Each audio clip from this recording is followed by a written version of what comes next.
Pastor Mike Obierika. Actually, I was born in Lafia, grew up in Igbo land.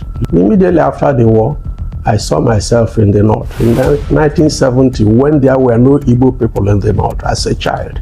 Yeah, from Michael to Abdullahi. From Michael to Abdullahi, and then eventually journeying back, not only as Michael, but as Pastor Michael. You know, the Biafran War broke out in 1967. Yeah.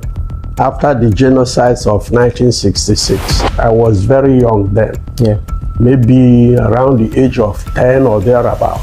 This house, for instance, was bombed and the deep hole stood where the house used to be. So we lodged ourselves in the primary school, became refugees in our village. So food was scarce, life was really hard. So after time, when the Igbos came back, they came back as Ndi Osafia, so to speak. Yeah. They were collecting goods from the Hausa and Yoruba traders and selling with the 20 pounds that the government gave them. So eventually, the Igbo people with their 20 pounds, they became so prosperous that the Hausa traders and Yoruba traders in the markets couldn't compete with them anymore. Nobody chased them anywhere.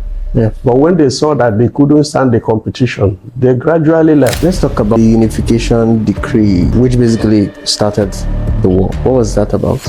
The first coup that they labeled an Igbo coup, that is not an Igbo coup. There were more Northerners and Yoruba people in the coup than Igbos. But because Zog was an outspoken somebody, yeah, his name rose up and they labeled it an Igbo coup. In the war, Biafra didn't fight Nigeria. Biafra actually fought the whole war. The fighter jet pilots that Nigeria used were all white people. They were either Britons or whatever. All we knew that they were white people. You almost fell into the hands of a fighter jet pilot. Yep. As we were carrying our water coming off from Imo River, an airplane passed over. And you know, in those days, we used to sing for airplanes. When they pass, we sing aeroplane, Turalamagbego. So even though it was wartime, but we felt that that doesn't concern us. This plane flying like that. We also, me and Duce started to sing. The aeroplane moved, crossed the Imo River, went to the other side, and then just steadied itself and started coming again. It's coming direct on that narrow pathway. I looked up, I saw the pilot. The plane was so low. The pilot, a white man, was looking at. Then the next thing I heard was, this is Depth and Direction. Welcome to a new episode of Depth and Direction. My name is IKEM ELVIS. I have a very important guest, Pastor Mike Obierika. What we're going to be doing is mostly a review of his book, which talks about his personal experience with the North, the subject of Biafra, his faith. It's good to have you on the show. thank you so much.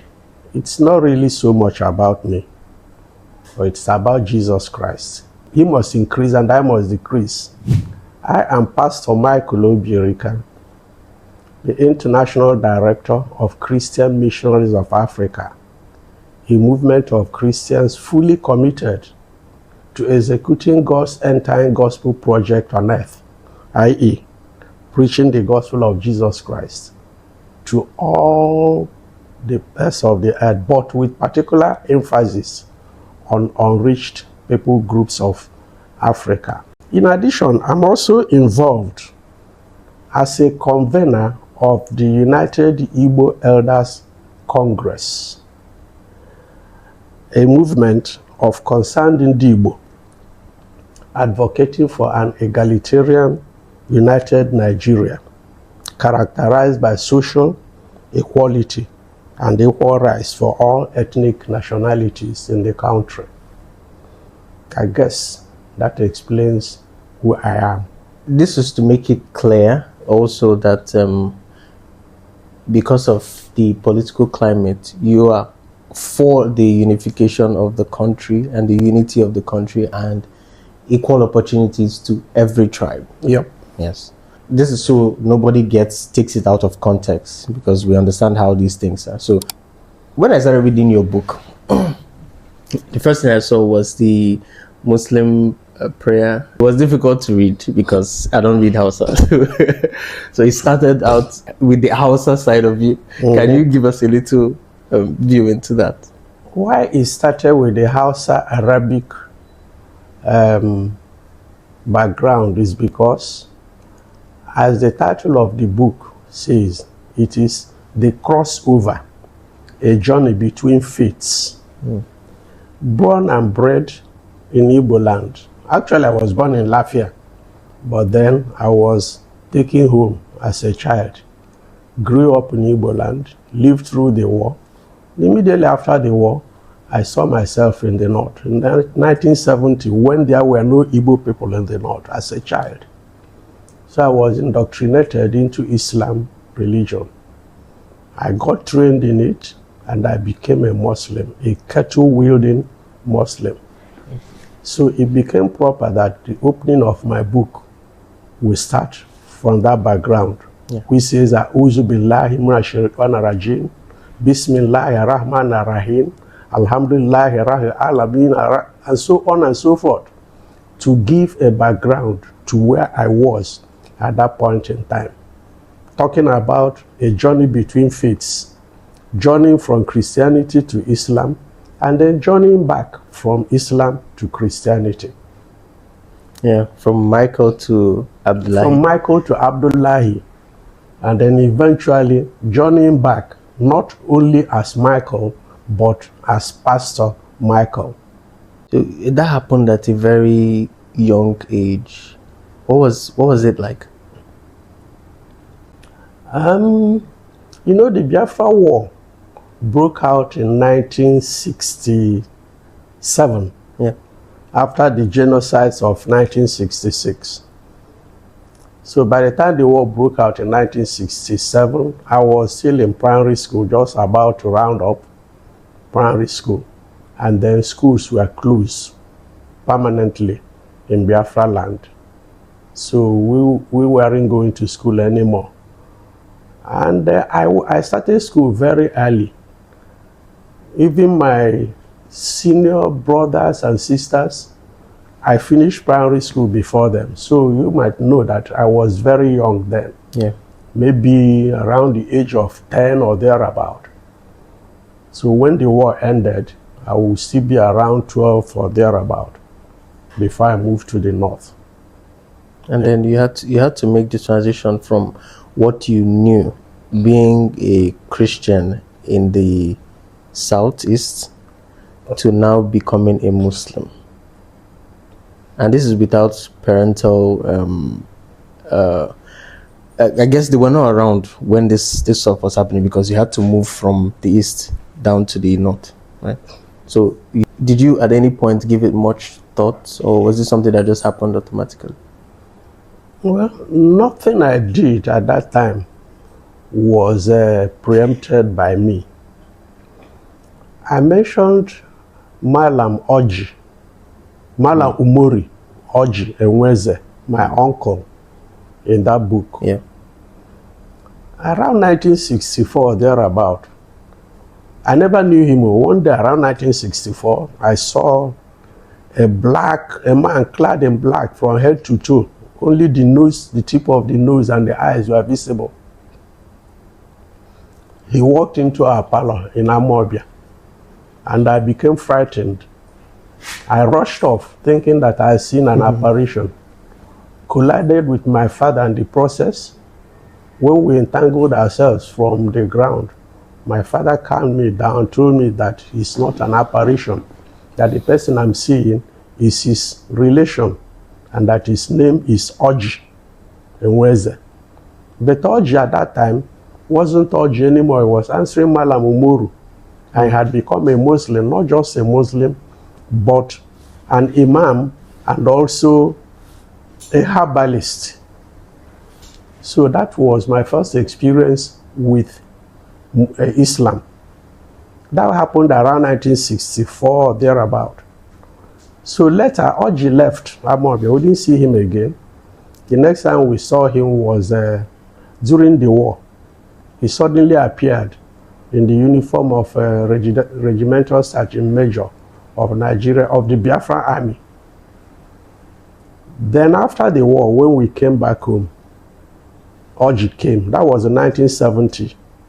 Remember, we traveled from a Kuba in Ohaji, where we ran for our dear lives. We were camped in the forestry. That was the forestry ministry. They had farms there where they were producing food for the Biafran soldiers. So we were there. When the war ended, we trekked from there, from Ekuba to Owerri, from Owerri to Olu, from Olu till we reached Amobia. We traveled for 5 days. On the 6th day, we arrived at Amobia. When we arrived at Amobia was in ruins, forests everywhere, no house.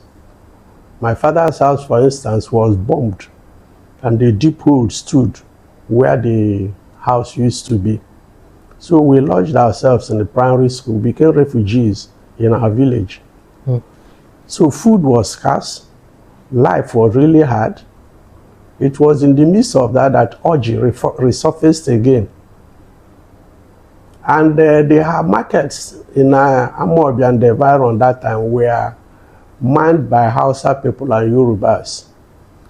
So Orji now took me to Ikoka, to a friend of his, a Muslim friend, to help, to assist in running his shop. That was where my romance with Islam started. Yeah. So after some time, when the Igbos came back, they came back as Ndi Osafia, so to speak. Yeah. They were collecting goods from the Hausa and Yoruba traders and selling with the 20 pounds that the government gave them. So eventually, the Igbo people, with their 20 pounds, they became so prosperous that the Hausa traders and Yoruba traders in the markets couldn't compete with them anymore.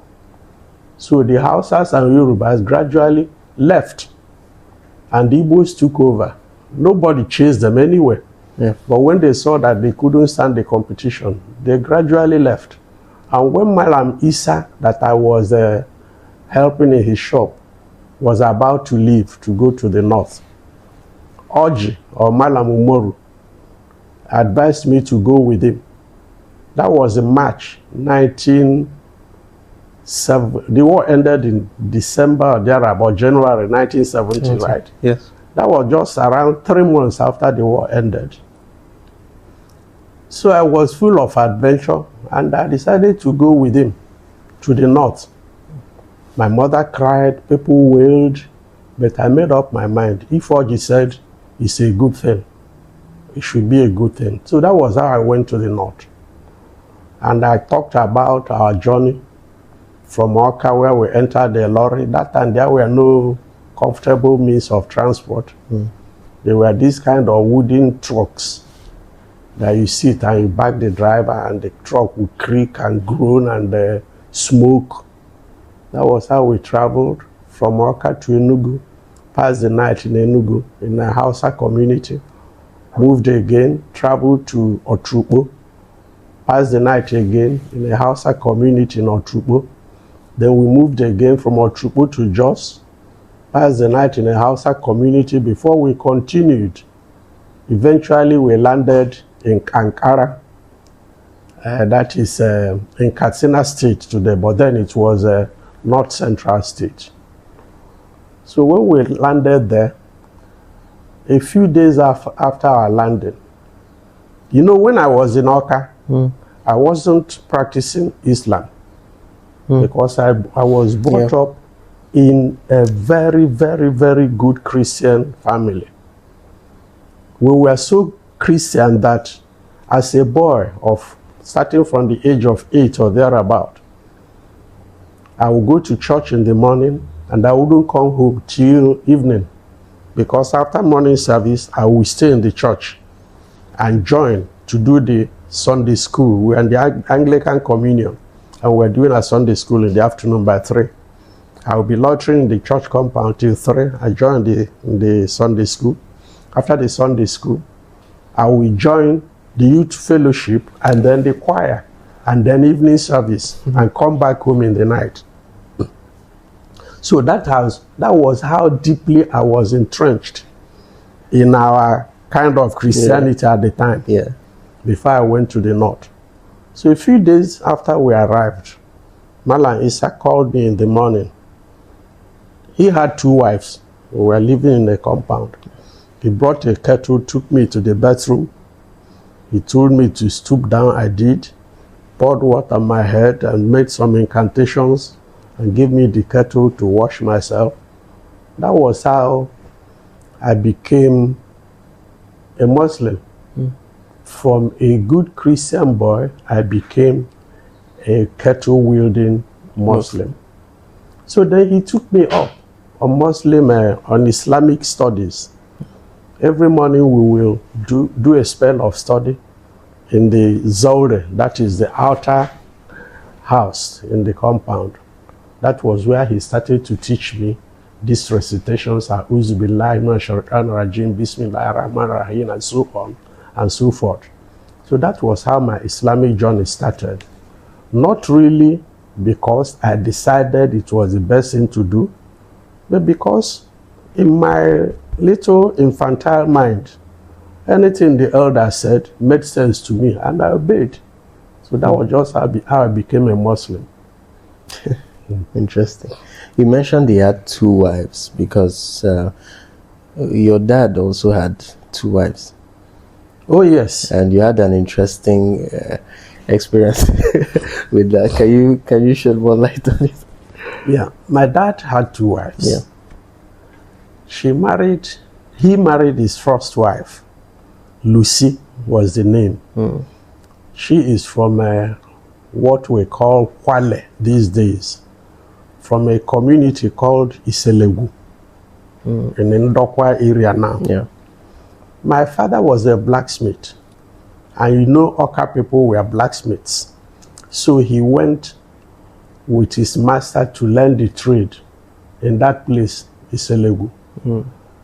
When he now finished his training, he established his own blacksmithing business there, and he married Lucy from there. That was long before I was born. Yeah.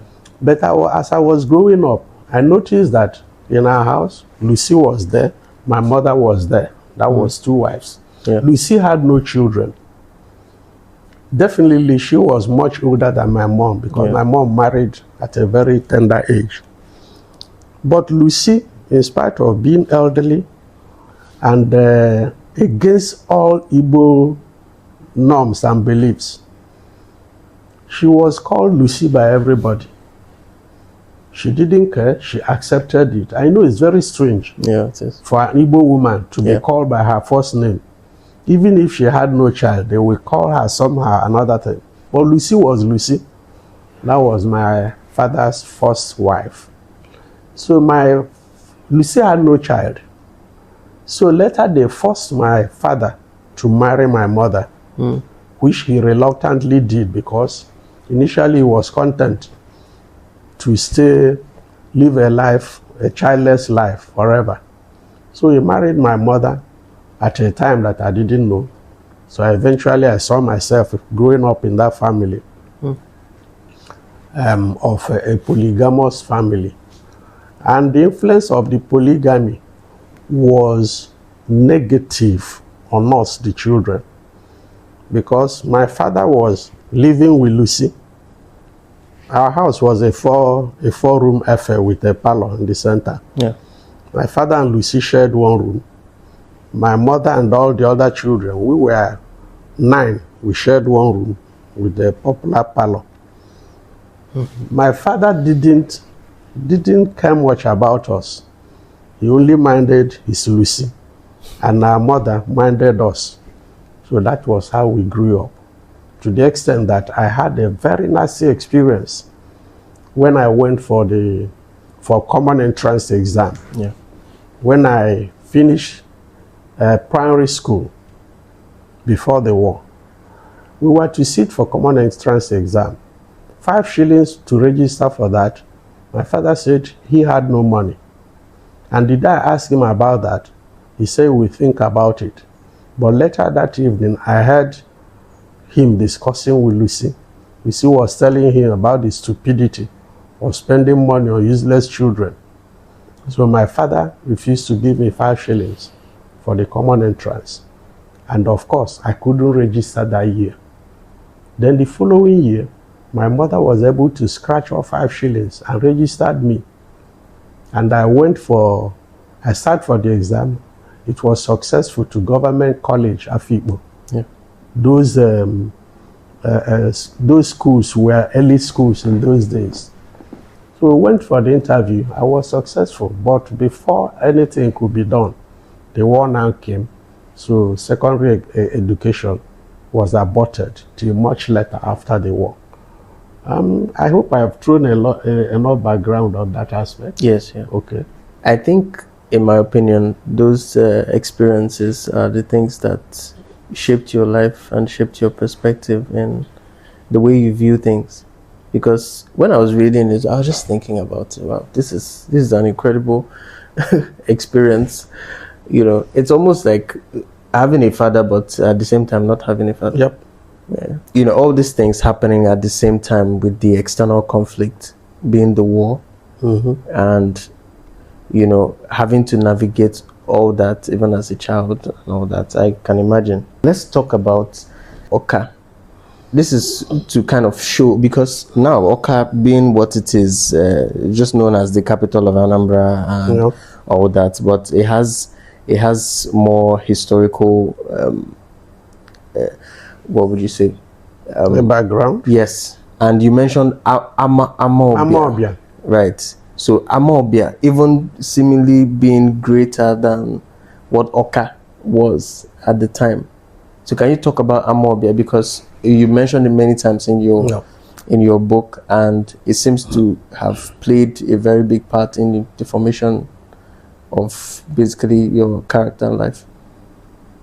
Well, actually, before the war, Amobia was the only town you can mention between Enugu and Onitsha on the Trunk A road existing then, Enugu to Onitsha. If you take off from Enugu in Onitsha in those days, the only motor park again on the road is Amobia. Then after Amobia, the only other motor park is Enugu. So those were the civilizations at the time. So Amobia was a town known. Amobia was where the Hausa community were based. They were living all over Amobia. Amobia was a place that the headquarters of everything government in those days. For example, the district officer, the DO, he was living in Amobia. His office was in Amobia. The police station was in Amobia. The high court was in Amobia. The prisons, that is still called Oka prisons, was and is still in Amobia. Everything you can think about government was in Amobia before the war. But ironically, and I can't understand it, all these things were being called Oka. They were calling the government area Oka something, Oka government something. But everything was in Amobia. So, and there is this story, not verified, but I've heard it, that what caused it was that when the missionaries arrived in Amobia around the year 1905 or thereabout, that the first set of British people, either missionaries or government officials, who came to Amobia, they arrived, they saw an Amobia man carrying corn on his head that he had just harvested from his farm. And in Amobia, we have one of the villages called Ngene. And we also always say that Ngene people, they are not wise. We joke, we mock them. We call them Ngenivye, meaning that they are not too bright. So these white people, as the story had it, they met the Ngene man carrying Oka, maize on his head. And they asked him, what is the name of this town? And the man thought they were referring to the Oka on his head. And the man told them, Oka. They registered it, sent telegram back home that they had arrived at a town called Oka. That was how the Ngene man now gave us a way to become Oka instead of Amobia. And that is stuck up to today. So, then when the war started, everybody ran away. Now in Amobia, you have many arterial routes branching off from Amobia to around Amobia Motor Park. One road goes to Ekulobia, to Olo, onwards to Port Harcourt. That was the only road in those days that could link you from Enugu to Port Harcourt. When you drive from Enugu to Amobia, you branch off, go through Olo, Owerri, and then to Port Harcourt. Then another road branched off, almost opposite that one, going to Enugu Agide and other locations. Another road branched off. There are many arterial routes at that place. So when the Hausa people now, the Hausa soldiers came when we had left, they quartered themselves in that place where there was civilization. And they stationed themselves there. But then the Biafran forces were now attacking them from this road, from that road, from that road, from that road. They found themselves sort of in an ambush. So they relocated to Oka. In Oka, there aren't any arterial routes that you can attack them from. So they now abandoned Amobia and relocated to Oka. So by the time the war ended, when we came back, Amobia had become a desolate place, a forest, everything cleared, nothing, no house, nothing. And that was how business activities and everything now moved over to Oka ever since. So that is the story so far. Yeah. Let's talk about the Unification Decree, which basically started the war. What was that about? The Unification Decree that was made by General Ironsi. Is that the one you are referring to? The one that I think number 34. Number 34. I think that was the one that was the tipping point that led to the war. Yes. Yes. No, you know that decree actually, you know, Nigeria operated a federation, true federation. Yeah. In those days. So when you say true federation, what do you mean? True federation is not what we're operating now in Nigeria. Is not a federation at all. We are operating, I don't know how to describe it. The federal government controls the whole country. Yeah. They give out snippets to the states. They give them whatever they want to give them because every resource in the country belongs to the federal government. And that is not a federal system. For example, in the United States of America, where there is a federation that we borrowed from, which was operating before the war, each state was independent, sort of, managing their own resources and paying in something to the federal government. I don't know how they worked out the percentage. But like the East, we were sort of an autonomous region. We controlled and managed resources in the East. Coal, palm oil, rubber, and other things. And we were moving at our own pace, developing our area at our own pace, not tied to the aprons of the federal government. The North was managing themselves, and they were doing well too, with their groundnut pyramids and the shea butter and other things. The West was doing well with their cocoa and other things. So all the regions were moving at their own pace, governing themselves. As a federation, the federal had no sort of control over them. But they had agreed to work together. So whatever I have, whatever resources, natural or otherwise, belong to me. And then there is an agreement what percentage of that I can contribute to the federal. That was how Nigeria was run before the war. Just the way US is being run now. Yes. But during the 1966 coup, the first coup that they labeled an Igbo coup, that is not an Igbo coup, because the the key players in the coup. If you Who are go not through even the Igbo. records, there were more Northerners and Yoruba people in the coup than Igbos. But because Nzogu was an outspoken somebody, Yeah. his name rose up and they labeled it an Igbo coup. Yeah. After the coup, the Hausas misunderstood it that it was the Igbos that were spearheading it. Oh. Well, I wouldn't blame them for believing that, because their two leaders were killed, Abubakar Tafawa Balewa and Ahmadu Bello, while none of the Eastern leaders were killed. Okay. So they now felt that it is we against them. Yeah. So they staged a counter coup after 6 months of this man taking over government, that is Aguiyi Ironsi. And when Aguiyi Ironsi took over, he repelled the federalism of Nigeria. That was where the unitary decree came up. Nigeria now became a unitary sort of country, not a federalism anymore. The federal government now took over of everything the country had and began to dictate to the states, tell them what to do, handing them peanuts, collecting all their resources and giving them, okay, you know about the resource allocation and so on, derivation something happening in these oil producing communities.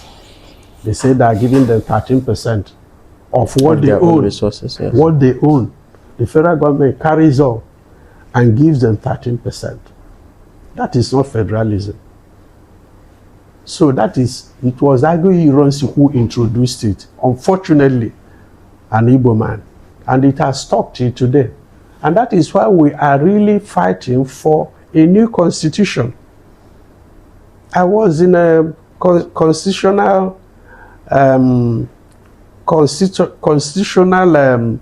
conference in July in Abuja here, where the patriots, headed by Chief Emeka Anyoko, are really struggling to repeal the Nigerian constitution and bring a proper constitution, because as far as everybody is concerned, this document written by the military and forced on us is not a constitution.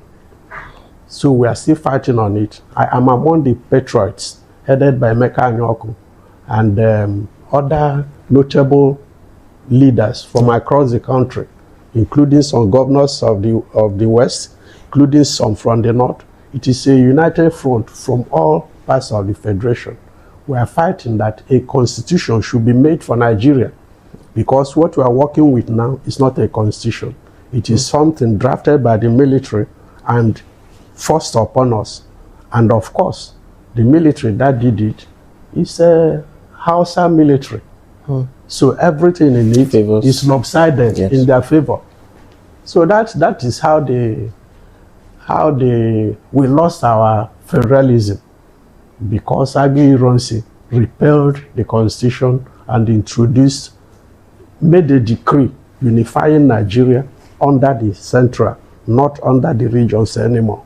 You mentioned your experience with when the war broke out, and your family basically was trying to escape, and you almost fell into the hands of a fighter jet pilot. Yep. Okay, that was really strange reading about that. Can you talk about it? It was very close. You know, during the war, Biafra didn't fight Nigeria. Biafra actually fought the whole world, because the fighter jet pilots that Nigeria used were all white people.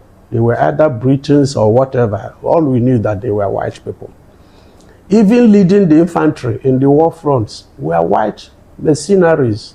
So Biafra actually fought the whites, fought almost the whole world. Let me go back a little bit before I come to that fighter pilot experience. In 1968, that was when Oka and Amobia fell to Nigerian troops. But by then, By the time the war broke out, I left Amobia 1966 and went to Aba to stay with an uncle. Then the war started in 1967. The person I was staying with in Aba was Nwele. They call him Oka Nwele because of the Oka Society of Nigeria. That was a very strong society of Igbo people. He was a member of the Oka Society. So he was called Oka Nwele. And he was one of the richest traders in Aba then. The market in Aba then was Ikoha Aba, which has been now transformed into a shopping mall. So he was one of the rich people who could afford a lock-up shop in the market facing Asa Road. All the lesser mortal traders, they were managing inside the market in makeshift stalls. But Okanwele was a distributor of GBO, of Chelarams, of John Holt, of name it. All those British organizations who were manning our economy then. So he was a distributor, so he was well off. He was able to buy an Opel Kadett car at that time. And you know, it was very few people that had cars at that time.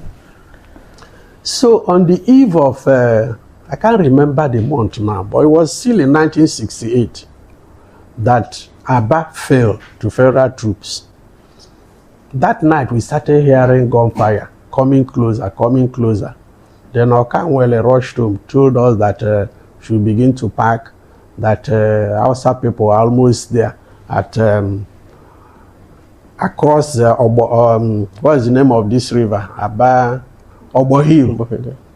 So everybody started to pack. We packed whatever we could, stuffed it in the tiny Opel Kadett car, and we drove off. It was in the night. We left about around 8 p.m.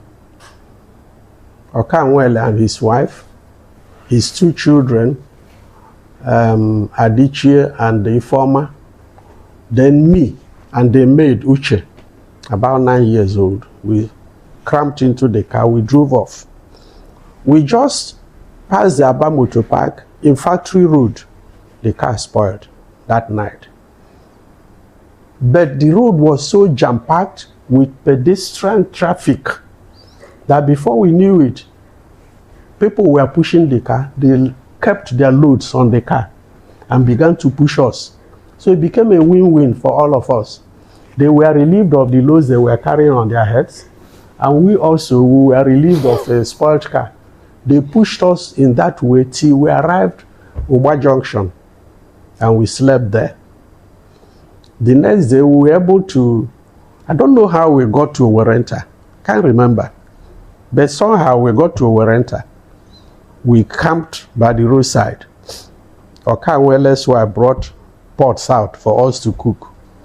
When one man came, I said, please, don't stay on the road. He took us into his compound.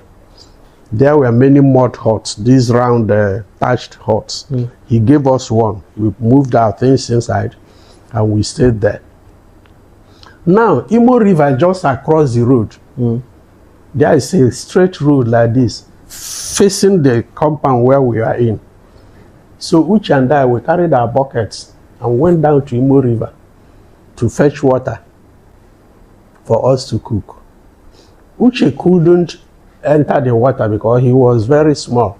So I entered, dipped water in her bucket, brought it up, went back again, dipped in my own bucket. And as I was doing that, I slipped. The bucket was already full inside water. And I slipped right inside the water. But before I could go down, my hand grasped the edge of a boat tethered nearby. So I clung to the boat, holding it with my left hand and holding the bucket of water with my right hand inside the water. And to tell you one thing, I had never experienced water above knee level in my life. So that will show you that if I drop inside water, I'm like a stone. But somehow, miraculously, holding on to that boat and still holding on to my bucket, and my legs were dangling inside the water. I don't know the kind of miracle that brought me out. I came out. I was still holding my bucket. So I fetched water. 2 of us started going. That part I'm talking about is a narrow part. There are buildings on this side, and there are, I think, ditches or something like that. So you cannot move to the right or to the left. You must continue going straight.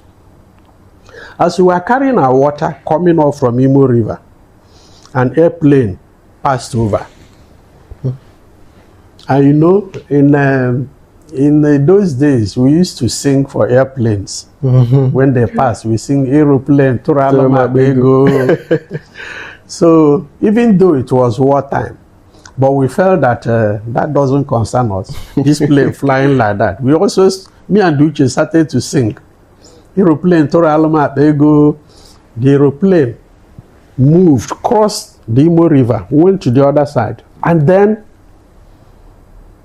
just steadied itself and started coming again. It's coming direct on that narrow pathway. I looked up. I saw the pilot. The plane was so low. The pilot, a white man, was looking out. Then the next thing I heard was ta ta ta ta ta ta. I know in those days we were training ourselves as boys company. We were calling ourselves the Junior Boys Commando Forces. So when the soldiers are there doing their own, we are in the town doing our own.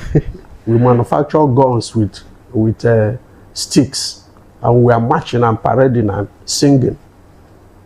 And we were lying down, crawling like soldiers do. In short, we trained ourselves to almost be like soldiers. So when I heard ta ta ta ta ta, I threw my bucket down, pushed Tuche away, dragged her down, we lay flat on the ground.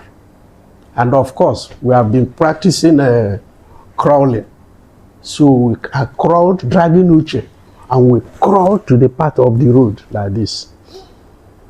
Just a second or two after we had crawled out, ta ta ta ta ta ta ta, the road was riddled with bullets. Just about 2 feet from where we were. The bullet line went straight like this.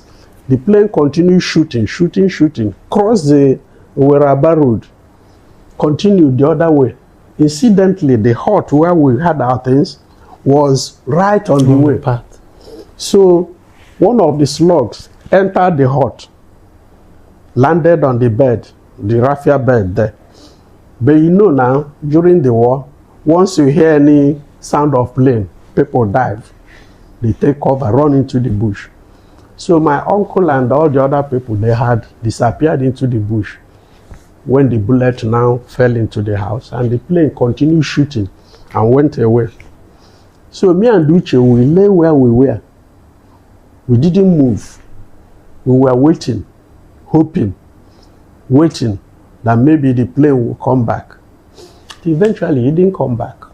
When we waited for some time, lying in that undignifying position, we got up and calmly went back to the river, fetched water, and came back. But when we came back, now that we discovered a gaping hole in the hut and a bullet inside. So that was how God delivered us from a wicked white pilot who decided to fight innocent children instead of going to the war front to fight soldiers. So that is a fighter pilot experience. You mentioned the influence of Britain, Russia, and America, I think. America said they were neutral. But were they really? Yes, they said they were neutral. They didn't support Biafra with weapons. They were only supplying us relief materials. Oh. Neither did they support Nigeria with weapons. They said they were neutral. But that is silence in the face of oppression. That is how I see it. Mm. They saw that we were being oppressed, we were being wiped out, we were being decimated. They remained neutral. But the British were active. The British, they were active. The British was the people fighting the war. The British had all the soldiers, all the ammunitions, all the war plannings, everything about the war. was being planned and done by Britain. France is a country that helped Biafra a little bit, but not openly. Russia and Britain were openly fighting with Nigeria. So in actual fact, Biafra fought with Britain and Russia and Nigeria, and was able to stand his ground for nearly 3 years. Because if the war was between Nigeria and Biafra alone, I assure you that we would have wiped out Nigeria in a very short while. Don't you see how we moved? Advanced to heading to Lagos. What happened? It was the British intervention and all those people that pushed us back. So Biafra didn't fight Nigeria. So as far as I'm concerned, we should stop talking about Nigeria-Biafra war. Instead, we will talk about Biafra and the world war. Because Biafra fought the world, not Nigeria. That is my own statement. And I stand to defend it anytime, any day. So why do you think that was happening? Is it interest? Yes, of course, interest. Oil? Yes. You know, British right from inception, when they amalgamated the Northern and Southern Protectorate, their interest was very clear. You know, the Southern Protectorate, more especially the East, we are Republican by nature. That is why that saying was going that Igbo enweze, or Igbo ameze. We weren't ruled by kings. We were ruled by committees, like what we have, the Senate and House of Reps, something like that. The elders gather together, they decide, they talk, they hold meetings, they decide what they want to do. No one person tells others to do this. So because of that, when the British came, they saw that they couldn't influence us. But when they saw that the Northerners, only one man will speak for the whole people. So the British capture the British will give instruction to one man, and the whole nation will obey. So they saw that it was an easier way for them to govern. They decided to support the North and use them. When they wanted to do anything in this East, we will revolt, we will refuse. The whole community will say no. So because of that, their interest went to the North, that people that they can use, people that they can exploit. So that was where their interest started. And they now saw that by then now, the Southerners, more especially the Southeasterners, the Calabar people, the Igbo people, all these Southeastern people, they were championing the fight for independence. While the Northerners were singing, they had a popular song then in the 1950s. Araba. Araba. What were they saying? Araba means divide us. They want to be separate. They don't want Nigeria. They want to be Northern Nigeria. Let the South become South. But the Southerners were fighting for independence while they were singing Araba. Eventually, and Britain didn't want independence. They wanted to be exploiting us. They wanted to carry all the coal, carry all the oil, carry all the manganese, carry all the mineral resources to develop their cities. And of course, the economy was managed by Britain.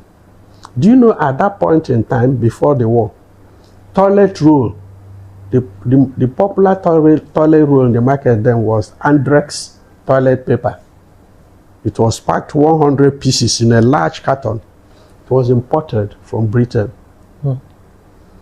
Log soap, everything you can think of, they were imported from Britain. So British traders were actually managing the economy of Nigeria.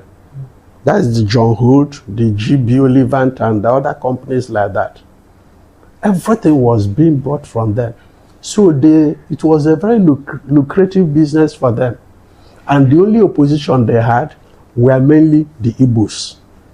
Because of that, they decided to begin to plot against us. That caused their interest during the war. Because they said if Biafra won, they cannot twist Biafra. But if Nigeria won and remains one, they will still be able to rule the country from afar. And that is what they're still doing today. So that is my take on it. Anybody can say no, but I say yes, that is my take. Right. So after the war, there was a £20 compensation. Oh yes. Given to everybody, no matter your no matter the amount of bank, no matter how the resources, you were given £20 to restart. What was it like? It was a very bitter experience, although at that time I was too small to know the implications. But I really knew that that was what happened. And the grown-ups at that time were groaning because at the outbreak of the war, Igbo people had, well, there weren't many millionaires in Nigeria then, but at least they had hundreds of thousands of pounds in Nigerian banks that they abandoned and ran. After the war, Nigerian government confiscated everything. Awolowo was the Minister of Finance. He issued that advice. So they gave every Igbo man that had a bank account 20 pounds. Some of them had 100,000 pounds. They will give them 20 pounds. You have 1 million pounds. They will give you 20 pounds. It was a flat thing. So the Igbos lost everything they had. You know now, the money they had in Biafra, Biafran currency had already expired. So they came home empty-handed, and they were given these 20 pounds. They had no say. They had no power to protest, because if you protest, they will shoot you. If you even talk loud enough, they will finish with you. So quietly, they collected the 20 pounds. And it is with these 20 pounds I told you that you see what happened in our markets. The Igbo man will come to a shop being managed by a Hausa man with his 20 pounds. The Hausa man has goods worth hundreds of thousands. The Igbo man will bring a small table and place in the side. He will collect goods from the Hausa man and place it there. Goods worth 20 pounds, he will collect and keep. And then he will begin to run around.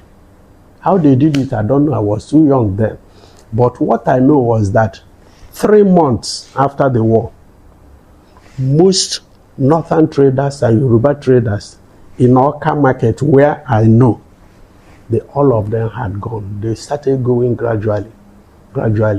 And our small boys who received 20 pounds were gradually taking over. Because when the Hausa man stays, no sales anymore, they began to pack their things and leave. And the Igbo people took over the entire business with their 20 pounds. It didn't end there. I now went to the north. From Kankara, eventually, my movement in the north is well chronicled in the book. But let me take this particular instance. By 1977, end of 1977, I ended up in Kano. And I stayed in Kano till I got married, and in the 90s I came back to the south. When I came to Kano in 1977, all the shops on France Road and the Igbo Road in Sabungeri main market were manned by Hausa people and Yoruba people. The Igbo people came with their 20 pounds again. They started trading. But between that 1975 and 1980, all the Yoruba traders on France Road, I can remember many of them, they were distributors. They had left. Igbo people had taken over. Nobody forced them to leave. But the competition became too strong. The Igbo man will be selling. I don't know the magic they use. So gradually, the Hausa people left the key, that is France Road and Igbo Road. Those are the key business areas. Igbo people had taken over the whole of Igbo Road, the whole of France Road, eventually almost the whole of Kano. With what? 20 pounds. Only an Igbo man can explain the magic. I cannot explain because I wasn't involved in it. But that is the story. Interesting. By the time you went back to the north, you didn't understand the language. Okay. That is another miracle.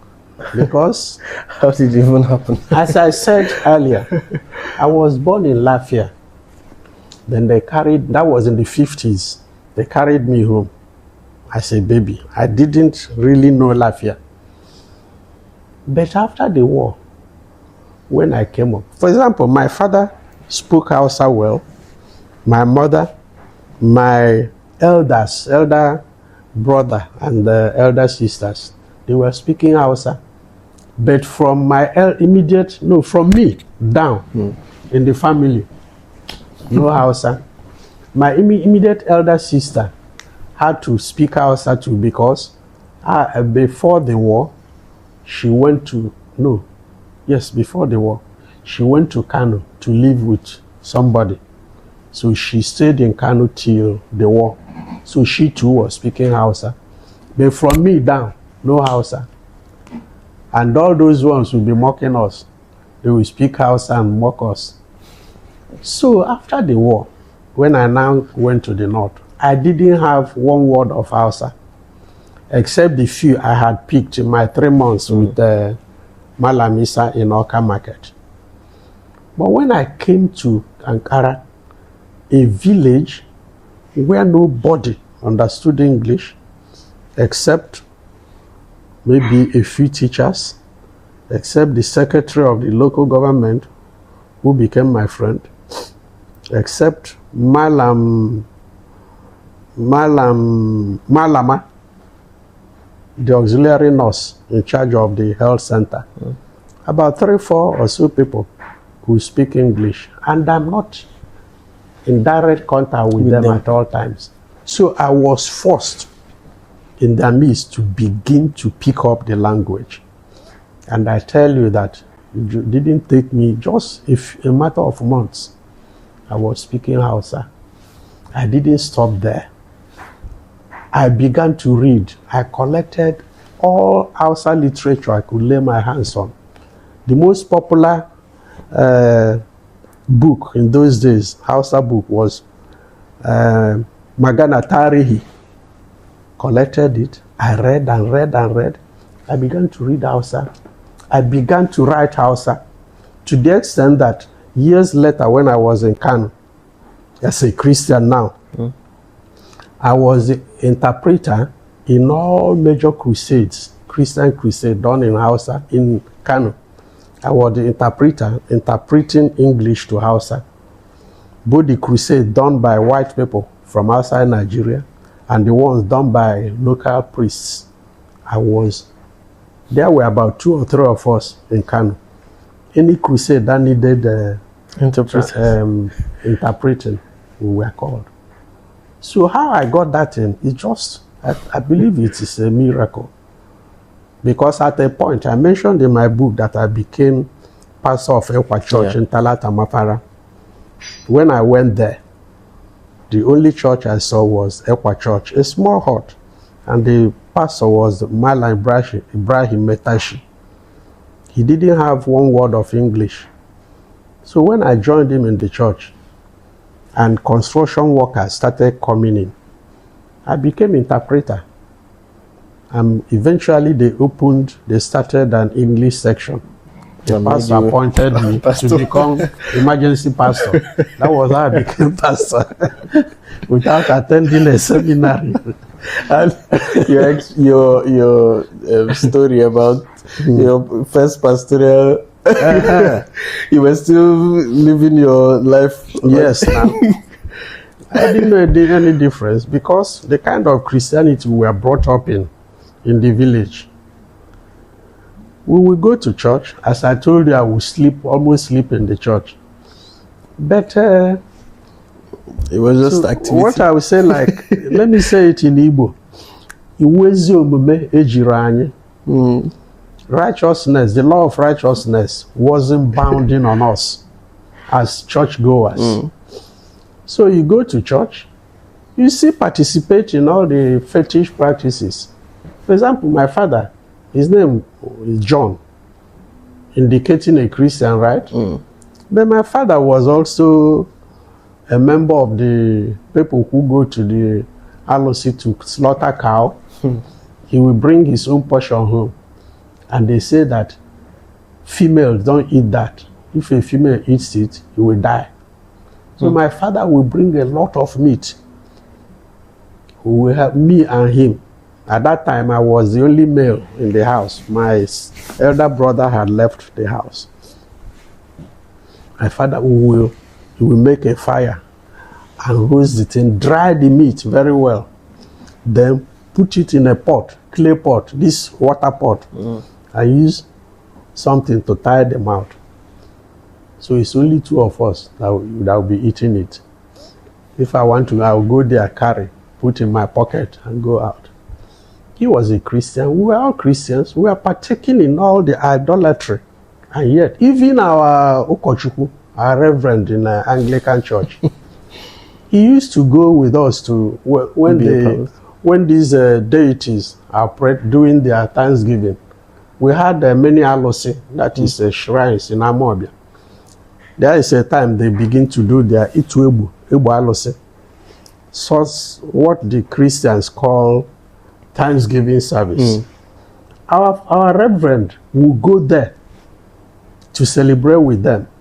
He will enter into the shrine in front of, they will bring food for him in his white flowing gown. He will eat there. And then they will give him chicken. He will carry home. Then on the day we are having our annual Thanksgiving, harvest Thanksgiving, all the traditional priests with all the chalk on their head, and all their deceit, they will all walk in. So you see the kind of Christianity we were practicing. So when I became a pastor of Ekwa Church, it was with that approach. Church is church when you enter the church. Once you are outside the church, it's a different thing. So I was living my life. That time they were calling me Alhaji Abdu, even though I've left Islam. But because, one, I was very stubborn, I was a rabble-rouser, I was making a lot of trouble. I now had my gang. My friends will move. Once it's after service, my friends will come to look for me. Alhaji Abdu. After being a pastor, I will lead them. We go to the hotel, we drink, we chase harlots, we fight, we break bottles and things like that. And then on Sunday, we go to the church. And you were not hiding it? Eh? You were not hiding it? No. Very open. It was a way of life. Nobody was hiding it. When I was in St. James's Anglican Church in Funtua, before I moved to Talata Mafara, my pastor, my catechist, and my choir master, we were in the same group. We would drink together, we chase girls together. Then on Sunday morning, we come into the church, and you see us singing. You know the kind of song we sang those days, bo, bo, bo. Before we enter church service on Sunday morning, especially in St. James's Anglican Church in Funtua, a woman who sells kai kai is beside the church. Me and Obonna and our choir master in particular, we go there, take one shot, shake your head, look around. You never enter. Give me another one. Take another one. Shake your head. Balance. If you don't enter, your eye don't do like this. You'll be okay. Now we enter the church. We were the leaders in the church. So everything we do, You will feel that we are filled by the Holy Spirit, but it is It's a different spirit. Of, alcohol. So that was the kind of Christianity we practiced until that day in Talata Mafara in 1975. I think that should be around August 1975.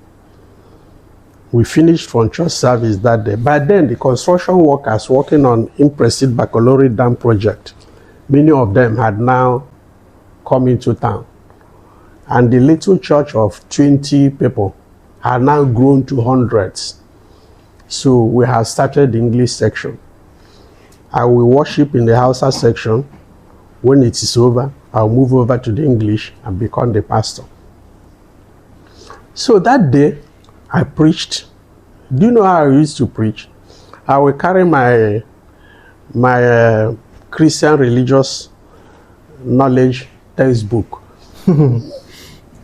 I will open one subject there, place it on the pulpit, and I begin to read. If I read and read and read, I'll shake my head, I'll move around. I do like this to make sure that I'm drawing enough attention. I go back, I read.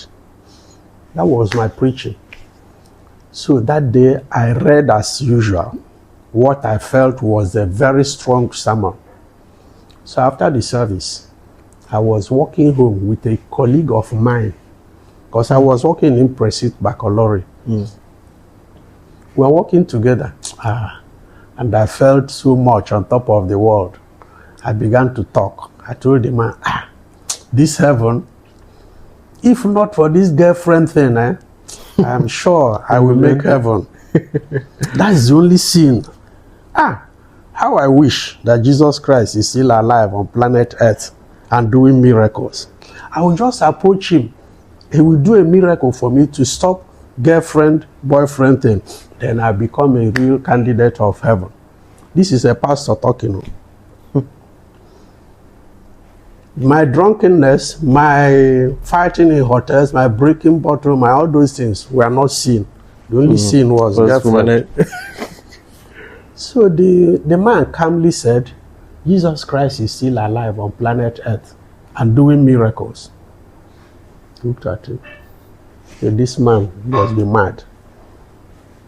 Because I know that Jesus Christ, according to my Christian religious knowledge textbook, he died about 2,000 years ago. And even my catechism says that he went up to heaven and he's sitting at the right hand of God. And this fool is telling me that Jesus Christ is alive on earth. I said, this man is a fool, and no need to argue with a fool. So I quietly left him. I crossed over to the other side of the road, because I know if I enter an argument, the next thing we'll fight. The man crossed over to my side of the road, and I was really determined. Once he reaches arm reach, I'll give him one. That is the pastor and the congregation.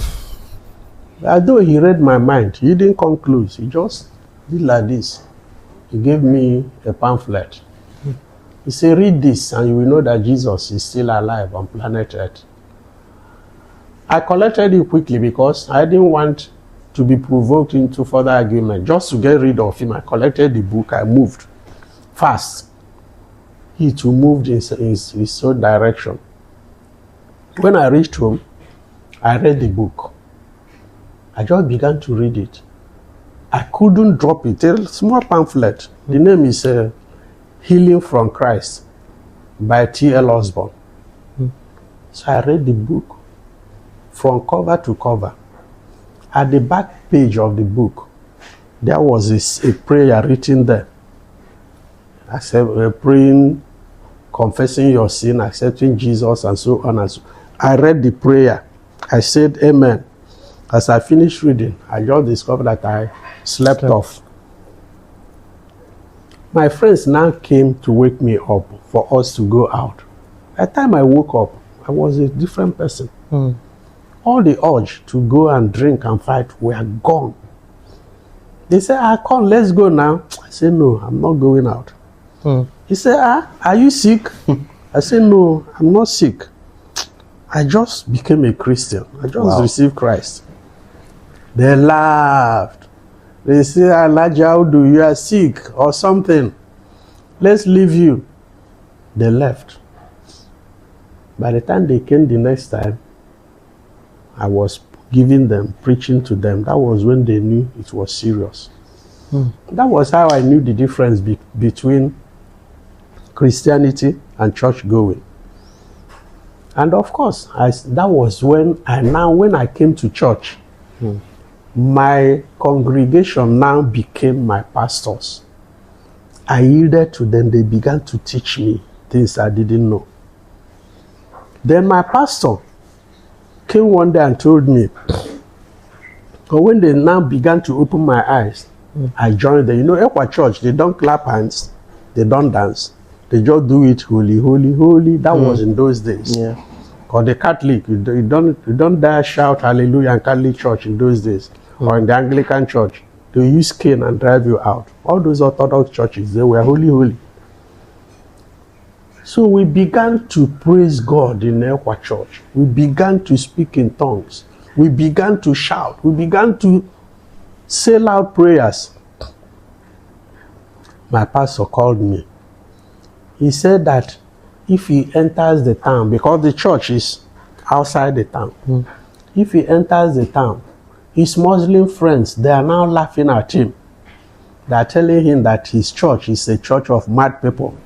That they are now shouting, they are now crying in the church. What kind of church, mad church is that? And that he will become ashamed. He said, he was calling me Micah. He said, go and tell them. Let them stop shouting. Let them stop doing this. Let them stop doing this. I said, okay, I will go and tell them. I went after service. I called them together. I told them, this is what Pastor said. Because from me too, those things were alien to me.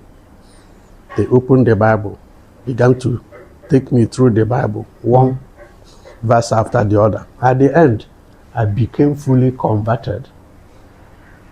So they said that they will not, because this thing is biblical. I said, yes, I agree with you. So I went and told the pastor. They said they won't stop because it is biblical. And I began to show him the Bible quotation they showed me. He didn't want to look at it. He said, no. No, Mika, go and tell them. If they won't stop, let them leave. He won't have people who will make him ashamed. So I went and told the people, this is what Pastor said. If you won't stop all those madness, you should leave. And they said, okay, they will leave. Remember, the church had less than 20 people before. But now we are running into hundreds, filling the whole compound. So when I told them that, they said they will leave. They went and made arrangement, secured the primary school there, and announced that next Sunday, the service will be in the primary school. That next Sunday, we moved over to the primary school, including me, the pastor. I joined them. I was living in the church premises because the church is situated in a dispensary run by SIM Missions before, a leprosy clinic. They had staff quarters, they had other things. So I was living in one of the quarters. I joined them to go to the primary school. My pastor didn't see his assistant again. That was also see his congregation. That was how Ekwa Church fell again from over about 200 to less than 20, because even some of the old members who were with him also joined us. So that is the story of Ekwa Church in Talata Mafara. I've not seen Malam Ibrahim Tashi again after those years. I don't know. So the difference between Christianity and church going, that is what I just talked about. Interesting. And I believe somehow God took you from being a Christian and then back to being a churchgoer, I think, and then back to becoming a Christian yes, now at this point, and all those experiences you had going through different places now led to, they were molders for me, molding me for what lay ahead. Yes, and then the missionary work that you eventually are doing now. Yes. How did it start? Actually, was it after you left to this place then? No, when immediately I became born again in Talata Mafara. I left Talata Mafara in October of that same year. I went to Anka, which is in Zamfara State now, just very close to Talata Mafara. I joined the Federal Ministry of Works under a consulting firm, Share and Partners. So I began to work with them on the supervision of a road project, Mainchi to Daki Takwas road project. I started working there. When I arrived in Anka, it was a village smaller than Talata Mafara. I moved around, as was my wound. I didn't see any church. At least in Talata Mafara, when I moved around, I saw that Ekwa church. But in Anka, no church, nothing. A few Yoruba traders were living in Anka, that was all. Then the Igbo people that came in were just construction workers working on the road project.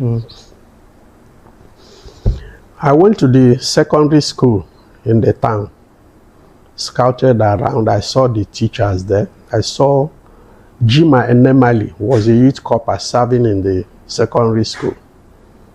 He was a born-again Christian. I talked with him. He was excited to see another Christian in the town. And two of us started evangelism. That was how my missionary work started. We started moving around in Anka. Then we got the headmaster of the primary school, an Igbo man. You know, in those days, in those 70s, most of the teachers in schools in northern Nigeria were Igbos because the Hausas didn't have a teacher population to run their primary schools and secondary schools.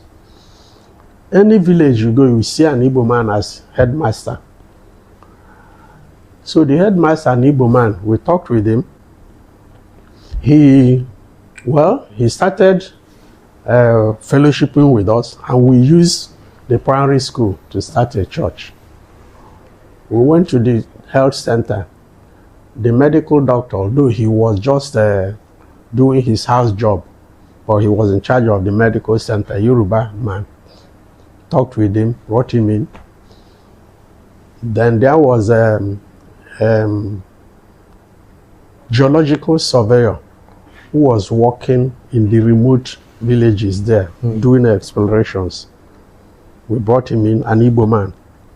That was how we started the church in Talata Mafara.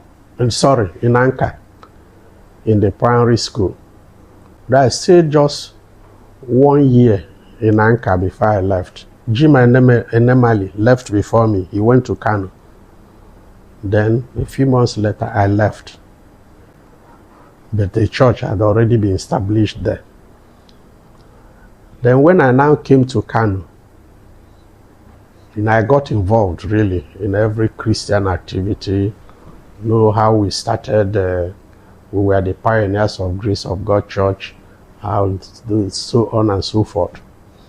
But in 1985, the young girl I wanted to marry then surfaced, and she went to Jos to do her primary assignment as a youth corper. The parents were in Kano. The father was a high court judge in the Kano State Judiciary. So we met in the church. So I went to visit her where she was serving in Jos, and I ran into a missionary. They served together. After service, the man that is Wayo, he became a missionary with a Great Commission movement. a branch of Campus Crusaders for Christ. He became a full-time missionary. So we talked with him. They needed support. So that was how we started mission support. We began to support missionaries, began to work with them. From there, we also got involved in Capro Ministries, started working with them. By the time we came back to the South in 1989, we came to settle in Onitsha. It's been an amazing conversation. Thank you. It's been an amazing conversation. It's not everybody can write a book about their lives. Not everybody has the opportunity to have such, story. Basically, you had a full circle, and God brought you through and put you in a position where you're able to do this with depth and understanding. So, and thank you for having this conversation with me. Thank you. So guys, this book is amazing. It's exclusive on Tebiba, right? Okay, so if you want to get this book, we're going to post the link in the bio. We're going to post the link below. Click the link, go to Tebiba Books and get a copy of it. I assure you, you are going to love it. Just before rounding up, I also want to note that there is another of my books on Tebiba Books that is called what is the name now? The Servant Generation. Just got enlisted in the Tebiba Books. It talks about a generation of people that served their parents and today are serving their children. So that is my generation of people. Because we grew up at a time that children were serving their parents. But when we grew up, we saw that we are now in a society where parents serve their children. So the servant generation, it explores what led to it and everything that one has to know about that. For example, one of the reasons is economics. I mean economy. For example, when my children graduated from university, there were no jobs. And we didn't stop at seeing them through university. For example, my first daughter graduated. When she came for youth service, we were still giving her pocket money. When she finished youth service, we hired a house for her, paid her rent, supplying her with food because the job she got was barely enough for her to feed. So you see now that we served our parents, and because of the state of the economy, we continue serving our children. So again, thank you, sir. Thank you for watching. Subscribe and see you again next time. This is Depth and Direction.